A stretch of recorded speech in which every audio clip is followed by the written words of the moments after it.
అడుగడుగున పయనంలో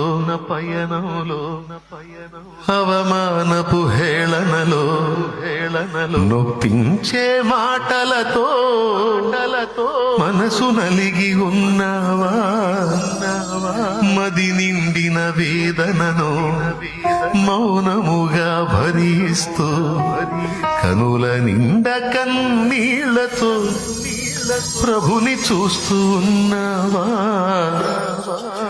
నువ్వు నమ్మిన దేవుడు నిన్ను మరచిపోడెన్నడు.